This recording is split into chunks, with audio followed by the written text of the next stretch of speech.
you see East Room on the rack? You see the East Room at the rack? Okay, can I do two things with reset the fibers? You can just do, plug in and plug out on both the boxes.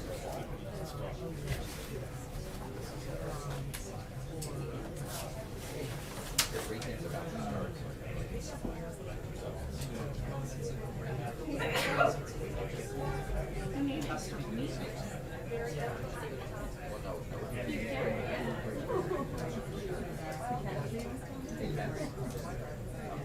So here's the other thing.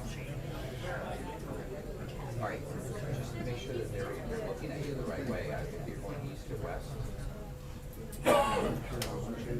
Make sure they're looking at the right drop. Okay. All right, also check that there's spigots on the box. Okay. Check that there are 5 different spigots on the box.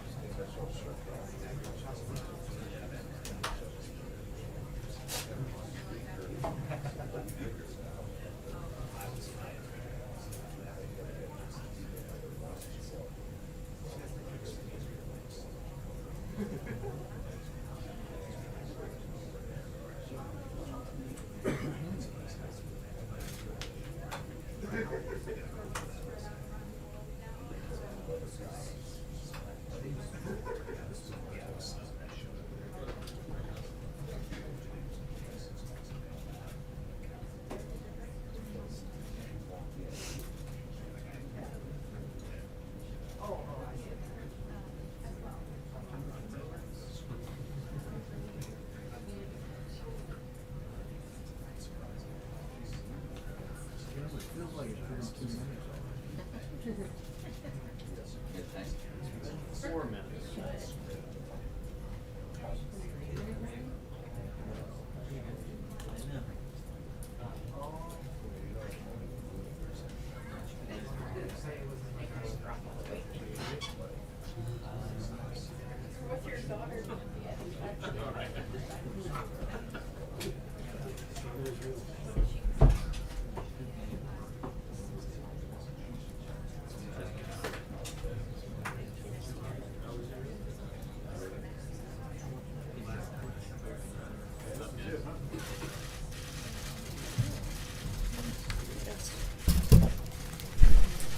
Good afternoon.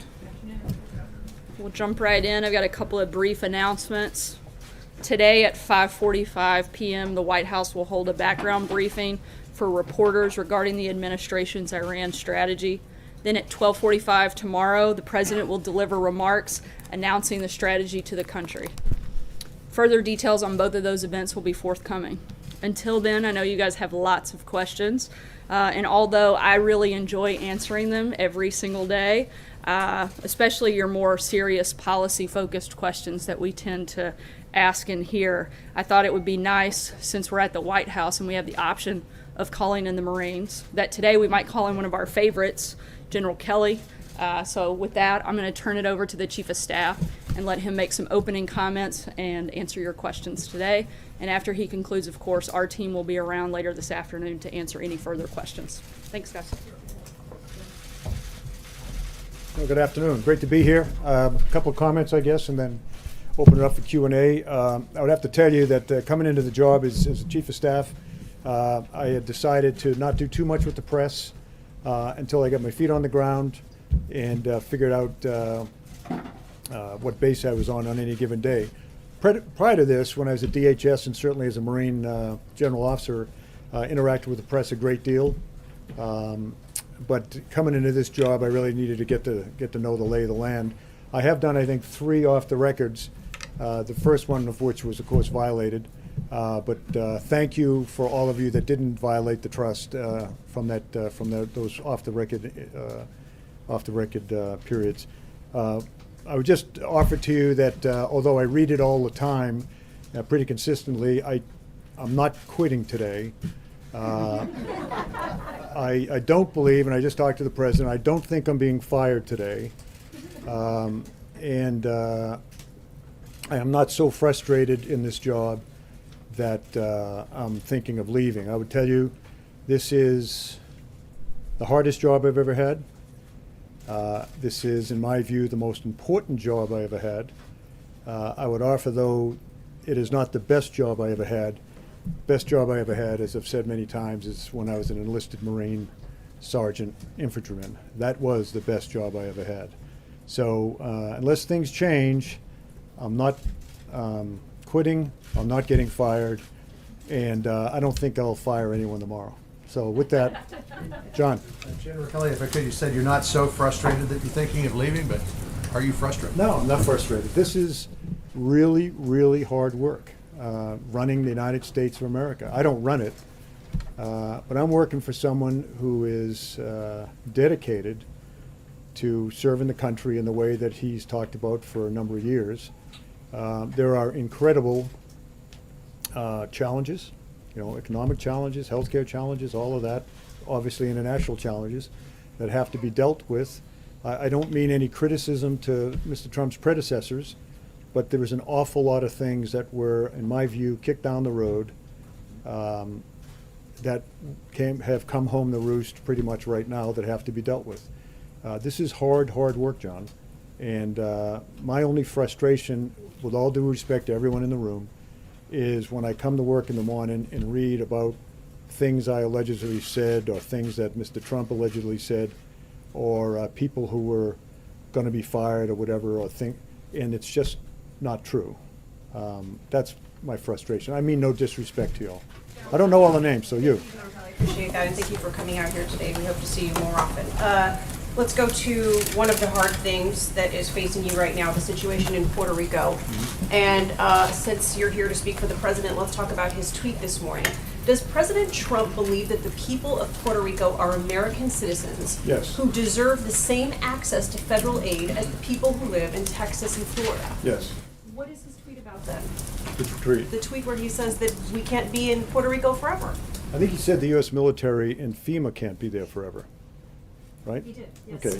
First responders, First FEMA responders. The military. minute you go anywhere as a first responder, and this would apply certainly to the military, you are trying very hard, working very hard to work yourself out of a job.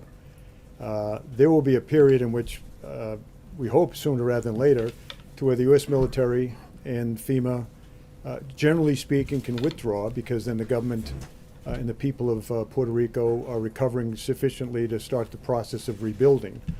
I just got off the phone. I've talked to him many times with the governor of Puerto Rico. Great relationship. President deals with him periodically. We saw him when we were down there last week. So, this country, our country, will stand with those American citizens in Puerto Rico until the job is done. But the tweet about FEMA and DOD, read military, is exactly accurate. They're not going to be there forever. And the whole point is to start to work yourself out of a job and then transition to the rebuilding process. Yes, sir. Okay, I'm Dr. Anthony Harper with the Intermountain Christian News and Christian Newspaper Association, and in light of the president in support of pulling out of UNESCO, what would the president's response, to UNRWA defunding, which is a UN agency that has been in the schools specifically inciting kids to violence against the Jews, and our tax dollars going into that? Do you have any statement about, in light of UNESCO pulling out, about UNRWA? No, I mean, I'm not as familiar probably as I should be with it. I would just offer that the responsible way to look at any program, and certainly when I went to DHS, and I did this in Iraq and other places I've been, when we're expending U.S. taxpayer money, we should look at every program and decide whether it is being successful. If it's not being successful, then change it so it can be successful, or sometimes you just say it's not going to work. Go ahead. Follow-up to that would be, the Prime Minister just came out today, there was a release, the government press office in Israel. Prime Minister welcomed the withdrawal from UNESCO, and I had met with the Prime Minister of Israel in May about the UNRWA issue. He's very concerned. He made a statement in the Jerusalem Post not too long ago in denouncing UNRWA, so I thought it would be... I'd have to get more familiar, sorry. General Kelly, Margaret Brennan, yes, thank you very much for coming out and doing this. You focused a lot on process and establishing processes here at the White House. I'm wondering if you can explain Is this to the iron hand that I brought to the staff? No, but did you? Is that how you see it? You don't see that you have an iron hand. Just put some organization to it. Well, can you Put a explain? smile on my face. Although you guys with the cameras always catch me when I'm thinking hard, and it looks like I'm frustrated and mad. Yeah, what is your frustrated face? But back to the question. Can you explain what the process was with this Pakistan raid, what the president's involvement was, how you sort of, Pakistan raid? the Pakistan raid to release these Americans who, Caitlin Coleman and her family? Oh, no, The level. Okay, good, yeah. The level of the president's involvement and awareness and. No, I think we have, roughly 20. In fact, about, with 4 of them, the 3 children, of course, being U.S. citizens and the mother, we've now reduced, and I'm not making a joke here, but we've now reduced the number of hostages by almost a third. But that's not to take away from all of unfortunate people that are still being held hostage. You know, I'll use the term partners in Pakistan. We've been watching for the family. What can I say? I'm not making up a lie here. I'm just staying within the classification.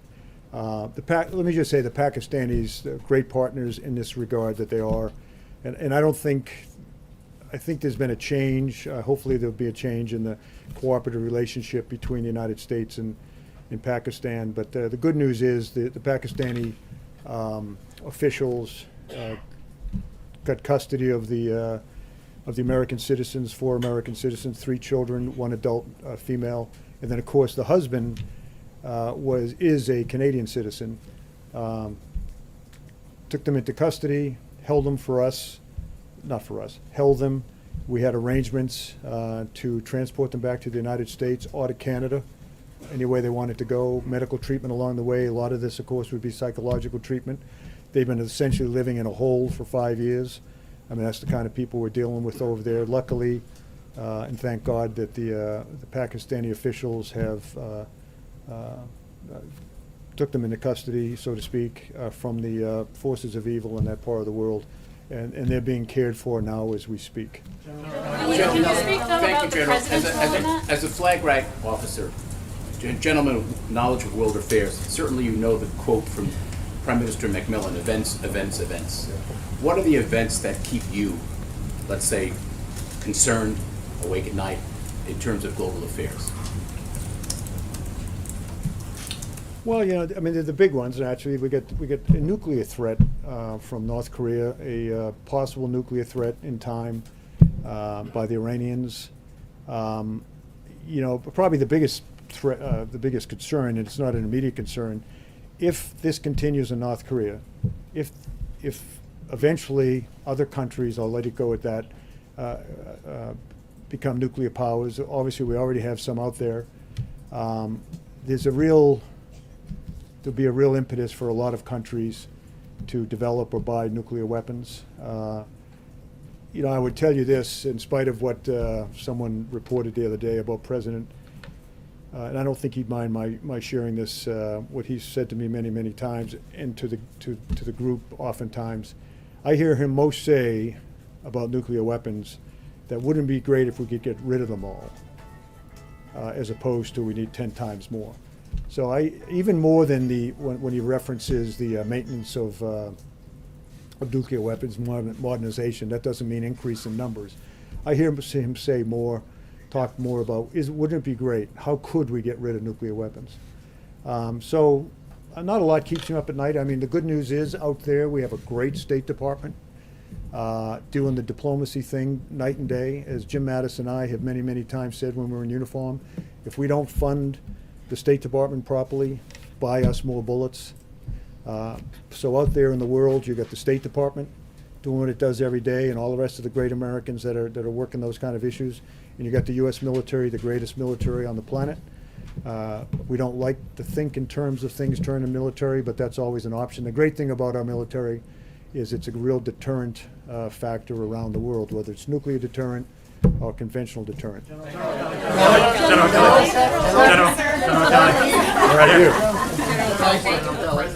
Just to get back to a thing that happened a couple of days ago. The President tweeted, the problem with agreeing to a policy on immigration is that the Democrats don't want secure borders. They don't care about safety for USA. Do you think that's a fair characterization?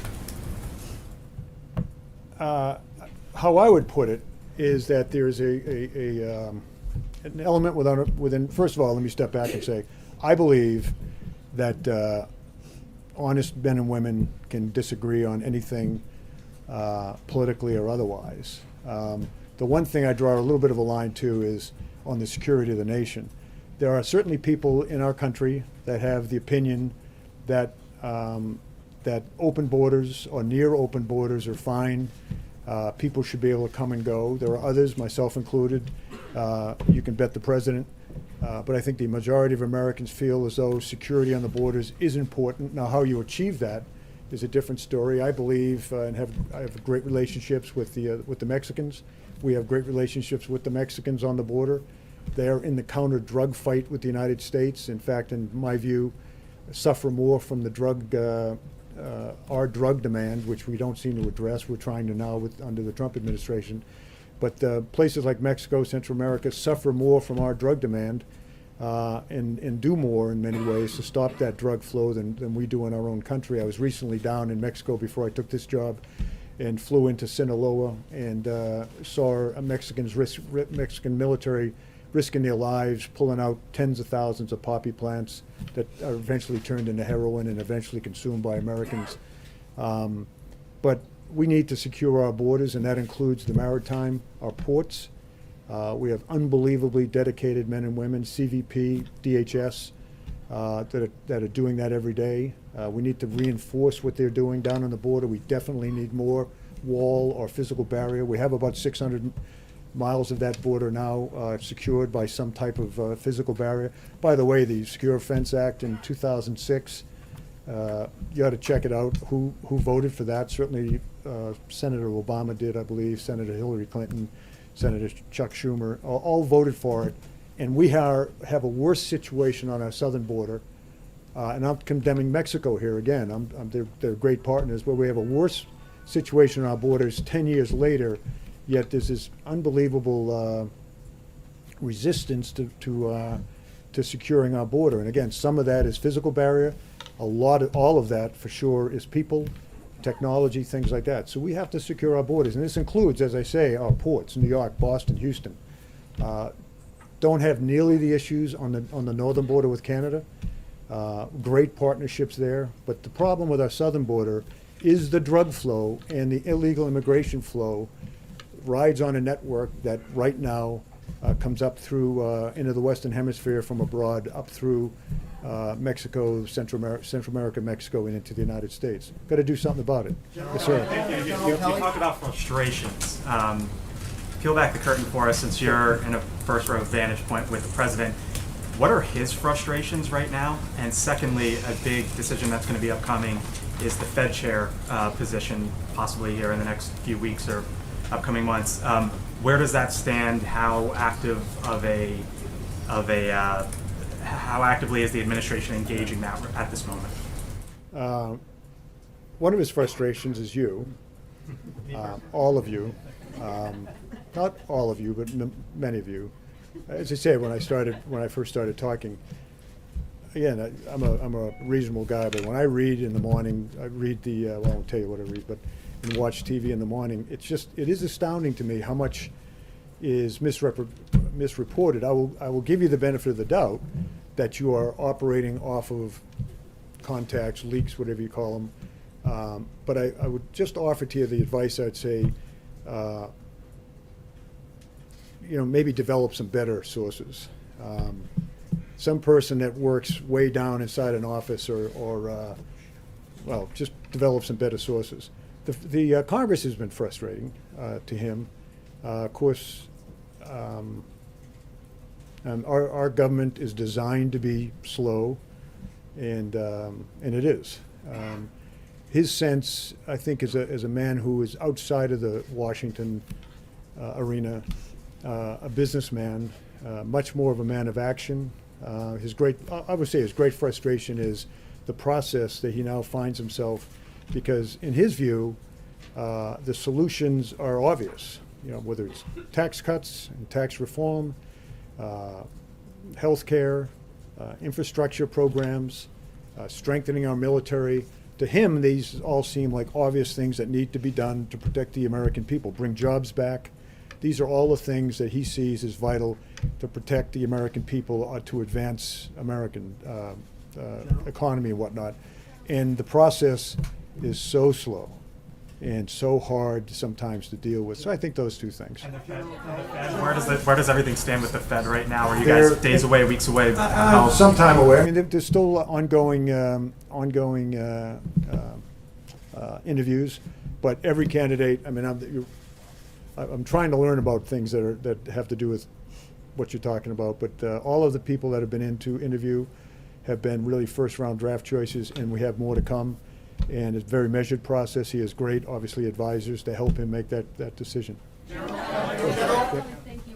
President Trump Are the people in the has- front row like the most important people, or is it? No. Not at No, all. seriously, how do you end up? We're the cannon fodder. We're the first in line when they start shooting. Okay. General Kelly, thank you so much, and thanks for being here today. President Trump in recent days has gotten into a bit of a war of words with Senator Bob Corker, the latest Republican who he's had a public feud with. As his chief of staff, are you concerned that he's jeopardizing his agenda by feuding with members of his own party? I'm not. I mean, he's a straightforward guy, the president is. That's the one thing I've found he is. I have found him, 9 weeks in the job, willing to work with anyone to advance the agenda being what's good for America, what protects America. You've seen him reach out to these people on the other side of the aisle. I think, not to get into, well, let me just say that when members of Congress say things that are unfair or critical, the president has a right to defend himself. When I read about things that are what I would perceive to be unfair or critical, unnecessarily critical, I will call members of Congress and just ask, is there anything I can do to help you with that misconception you have, or maybe explain to you why I did this or that. Oftentimes, members of Congress that I talk to will say, geez, I didn't realize it came out that way, I'm sorry, or no, I meant it, but it was kind of a grown-up comment, and so I'll take that to the president and say, but then there's others that are, as the president would say, grandstanding. I'm not saying Senator Corker's that way, I'm just saying that some people grandstand and kind of enjoy the attention. Have you called Bob Corker? But in the wake of this recent I've talked to Bob fight? Corker, yeah. And do his tweets make your job more difficult, General Kelly? No. I mean, the job of the chief of staff is to staff the president, give him the best advice, or go get the best advice I can give him, help him consume advice, help him work through the decision-making process in an informed way. But that's my job, and that's what I do. General, one question on Cuba, if I may, sir. The question on You got it next. I'll go to you next. Is it me or him? Does the president believe that the Cuban government is directly responsible for these attacks on Americans? And does the president plan on closing the U.S. embassy in Cuba? And is the president aware of the visa crisis for Cuban What's the families? rule? How many questions can you ask? We believe that the Cuban government could stop the attacks on our diplomats. Now you. We're waiting for the president to make a decision tomorrow about the Iran nuclear deal. Can you talk broadly about the strategy to counter Iran nefarious activities in the region? And will you list the Revolutionary Guard as a terrorist organization, as some member of the Congress has suggested? I think I know that we have great partners in the Persian Gulf region, the Arabian Gulf. Clearly, we have a war that we're seeing every day being won in Iraq against ISIS. I mean, in the last 9 months, I never thought I'd ever feel sorry for them, but they're getting crushed every day. The caliphate's gone. We see them trying to escape from Iraq and get into Europe and places like that, which should cause Europeans much concern. But back on your question about Iran, the partners in the region we're very close with, great relationships with. We're out there. We have footprints on the ground, naval and air forces there, to just demonstrate our resolve, our friendship, and to try to deter anything that any country out there may do. So that's the approach we're taking to Iran right now. Clearly, the president has he's deep in thought, to say the least, about a way ahead in Iran. And once again, he's not the only one that thinks that maybe the deal that was struck under the previous administration is a deal that, in the long term, even in the medium and long term, will protect America. Go ahead. Thank you, General. I wanted Go. to ask you about the effort to repeal and replace Obamacare. As we saw just a few moments ago, the president signed an executive order that he says will bring more choices for Americans, will lower premiums for Americans as well. It's October the 12th. He's been in office since January the 20th. Is there any particular reason why he didn't sign this executive order his first week in office? What's taken him so long? And my other question, if I may, General, the other question is very important. Do you blame Senator McConnell, the leader of the Senate, for the failure to repeal and replace Obamacare? On the first question, and I came in late to all of this, but the idea was, and it is a great question, all of what was in that executive order today, there was a sense that had the big bill passed, all of that would have been taken care of. So since the big bill didn't pass, and we probably won't have a health care bill until, say, the spring, this was a way to take care of as many Americans as he could legally with an executive order. As far as the second question goes, the Congress is an extremely complicated. It's designed to be an extremely complicated, slow-moving part of our government. I have nothing but respect for members of Congress and the staffs that work so hard for them.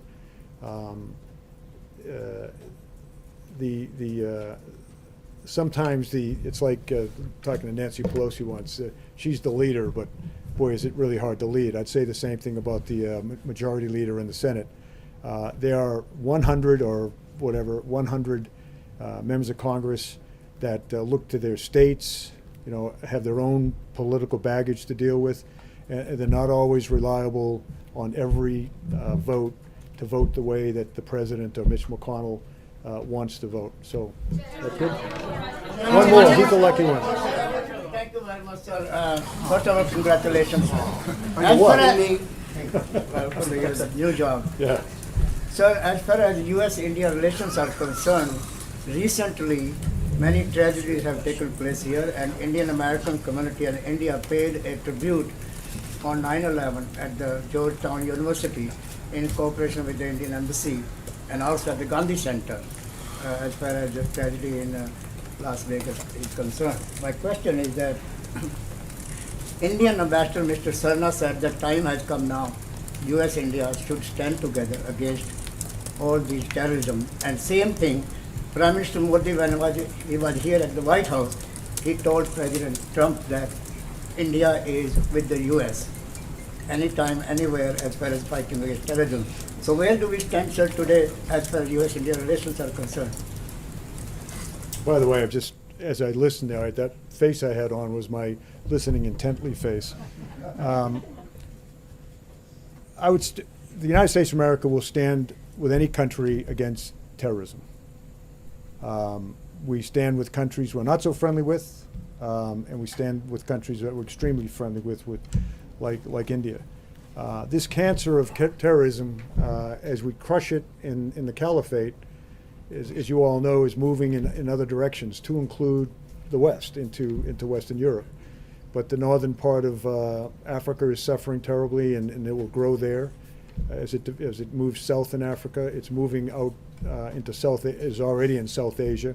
Very, very dangerous. I went to a very, very good conference that King Abdullah of Jordan invited me to, the Aqaba initiative, where he had all of the Southeast Asia countries represented, particularly the big Muslim countries, to include the Philippines. They have many, many Muslims, as you all know, in the southern part of the country. And the discussion was, what do we do as this, ISIS form of terrorism, cancerous, metastasizes in those parts of the world. And the countries are very, very afraid of that because they've had to deal with it locally, but not, if you will, a threat that will go into places that typically you don't normally see Islamic terrorism thrive. So again, I would say that the United States will work with any country, does work with every country that is trying to get its arms around terrorism of all kinds. And there are different types. It's not all religious-based. There's the various types of terrorism, but that would be my answer. But I think that... Sir, is President Trump going to visit India? Is President Trump going to... Someone asked me an Yeah. Thank you, General Kelly. I have a question about the tweets. That's a big part of this administration. Do they get you by surprise, and are they official statements? And on the war against North Korea, what are the chances? Should the American people be worried about the war? It's two questions. Yes. Which one should I answer? Both. The American people should be concerned about a state that has developed a pretty good ICBM capability and is developing a pretty good nuclear reentry vehicle. I would believe, I think I speak for the administration, that state simply cannot have the ability to reach the homeland, and for that matter, the homeland. Right now, there's great concern about a lot of Americans that live in Guam. Right now, we think the threat is manageable, but over time, if it grows beyond where it is today, let's hope diplomacy works. As far as the tweets go, it's funny. I read in the paper. You all know, you write it, that I've been a failure at controlling the president, or a failure at controlling his tweeting and all that. I was not sent in, or I was not brought to this job to control anything but the flow of information to our president so that he can make the best decisions. I have found that Mr. Trump, from the day I met him, he's a decisive guy. He's a very thoughtful man, I should say. He takes information in from every avenue he can receive it. I restrict no one, by the way, from going in to see him. But when we go in to see him now, rather than onesies and twosies, we go in and help him collectively understand what he needs to understand to make these vital decisions. So again, I was not sent into or brought in to control him, and you should not measure my effectiveness as a chief of staff by what you think I should be doing, but simply the fact is I can guarantee to you that he is now presented with options, well thought out options. Those options are discussed in detail with his team, and then he comes up with the right decision. But it's always, always, always focused on protecting America and advancing America's economic development, jobs for America, safety for Americans. And with that, I'll let you go, and I enjoyed reading about it tomorrow. Thanks a lot, everyone. Presidents should lose their license, sir.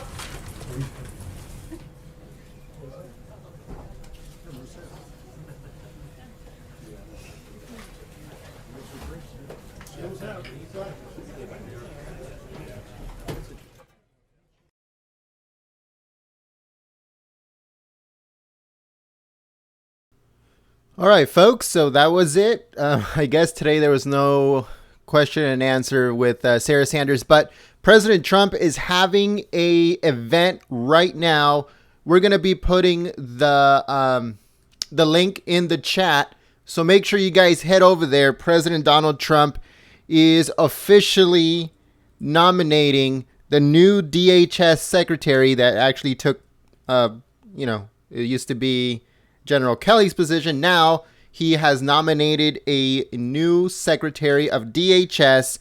So make sure that you guys go over there and give it a thumbs up and share it. We'll start that stream in just a few minutes.